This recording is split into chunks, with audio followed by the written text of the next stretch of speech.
नमस्कार, आप देख रहे हैं द न्यूज़ 15 यूपी और मैं हूं आपके साथ परवेज त्यागी। राष्ट्रीय लोकदल के मुखिया जयंत चौधरी क्या भारतीय जनता पार्टी के मकड़ जाल में फंस गए? जी हां, ऐसी तमाम चर्चाएं अब उत्तर प्रदेश में तैरने लगी हैं। इन चर्चाओं के पीछे की एक बड़ी वजह यह है कि जिस तरीके से जयंत चौधरी ने अमित शाह को लेकर बयानबाजी करने वाले अपने तमाम प्रवक्ताओं को, चाहे वो देश के हों या प्रदेश के हों, उनको हटा दिया है और नए सिरे से प्रवक्ता बनाने की पहल शुरू कर दी है। तो इसके बाद इस तरीके की तमाम चर्चाएं शुरू हो गई हैं कि कहीं ना कहीं लगातार राष्ट्रीय लोकदल जो है वो भारतीय जनता पार्टी के मकड़ जाल में फंसती ही चली जा रही है। जिस तरीके से साल 2024 के लोकसभा चुनाव से ठीक पहले इंडिया ब्लॉक को छोड़कर भारतीय जनता पार्टी यानी कि एनडीए खेमे में जयंत चौधरी ने छलांग लगाई थी, उसके बाद ऐसा लग रहा था कि जयंत चौधरी और भारतीय जनता पार्टी का ये साथ ज़्यादा लंबा नहीं चलेगा। लेकिन कहीं ना कहीं भारतीय जनता पार्टी ने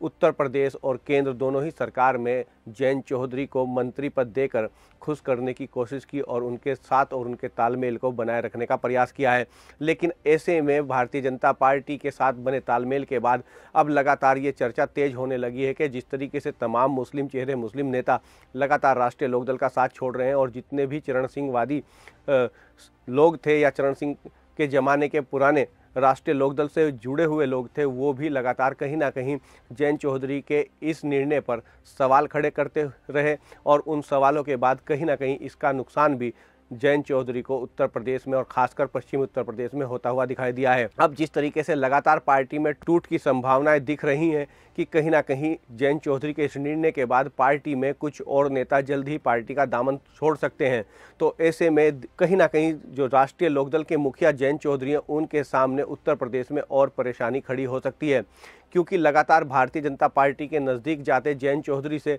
कहीं ना कहीं जो उनका आम मतदाता है, वोटर है या समर्थक है, वो नाराज़ दिखाई पड़ता है। जिस तरीके से किसान आंदोलन के बाद पश्चिम उत्तर प्रदेश की जो सियासी तस्वीर बनी थी, उस तस्वीर के रूप को जयंत चौधरी ने अपने निर्णय से पलटने का काम किया है। तमाम संभावनाएं ऐसी जताई जा रही थी कि जयंत चौधरी अब भविष्य में कभी भारतीय जनता पार्टी के साथ नहीं जाएंगे, क्योंकि किसानों के मुद्दे पर लगातार जयंत चौधरी या उनकी पार्टी राष्ट्रीय लोकदल दोनों ही भारतीय जनता पार्टी और केंद्र की सरकार हो या उत्तर प्रदेश की सरकार हो, दोनों को ही कोसते रहे हैं। लेकिन जिस तरीके से एकाएक जयंत चौधरी ने लोकसभा चुनाव के बाद पलटी मारकर इंडिया ब्लॉक का साथ छोड़ा और एनडीए खेमे में भारतीय जनता पार्टी के साथ वो चले गए, उससे कहीं ना कहीं एक बड़े नुकसान का अंदेशा भी राष्ट्रीय लोकदल के तमाम पुराने दिग्गज और राजनीति के जानकार लगा रहे हैं। अब ऐसे में अमित शाह के बयान को लेकर जिस तरीके की राजनीति तेज हुई है, उस पर जयंत चौधरी की चुप्पी और उनके प्रवक्ताओं के बोलने पर जिस तरीके से उनको पार्टी से बाहर का रास्ता दिखाने की कोशिश हो रही है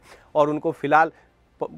तमाम कमेटियों को भंग कर एक तरीके से उनको हटा दिया गया है, उसके बाद पार्टी में विरोध के स्वर जो है वो और मुखर होते हुए दिखाई दे रहे हैं। अगर हम बात चौधरी चरण सिंह की जयंती की करें तो उत्तर प्रदेश और खासकर पश्चिम उत्तर प्रदेश में चौधरी चरण सिंह की जयंती पर भी कोई बड़े आयोजन होते हुए दिखाई नहीं दिए। राजघाट पर बने किसान घाट पर चौधरी चरण सिंह को माल्यार्पण करने के लिए केवल जयंत चौधरी और उनके कुछ कार्यकर्ताओं, पदाधिकारी और नेताओं की ओर से रस्म अदायगी जरूर की गई, लेकिन जिस तरीके के कार्यक्रम पश्चिम उत्तर प्रदेश में चौधरी चरण सिंह की जयंती पर होते हुए दिखाई पड़ते थे, इस बार इस तरीके के कार्यक्रम पश्चिम उत्तर प्रदेश में होते हुए दिखाई नहीं दिए हैं। वहीं जिस तरीके से गन्ने के मुद्दे को लेकर लगातार पश्चिम उत्तर प्रदेश का किसान कहीं ना कहीं अपनी आवाज़ को बुलंद करता रहा, इस बार वो आवाज़ भी ठंडी होती हुई दिखाई दी। इसकी एक बड़ी वजह यही थी कि कहीं ना कहीं राष्ट्रीय लोकदल, जो किसानों का दल खुद को कहता है, वो कहीं ना कहीं सरकार के साथ है, भारतीय जनता पार्टी के साथ है।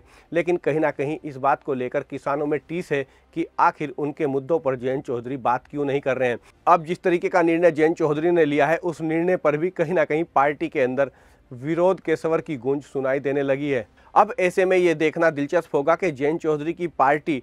अब आगे इस मामले में क्या फैसला लेती है। क्या जो नेता कहीं ना कहीं ऐसे डिसीजन पर, ऐसे फैसलों पर विरोध करते हुए दिखाई दे रहे हैं, क्या वो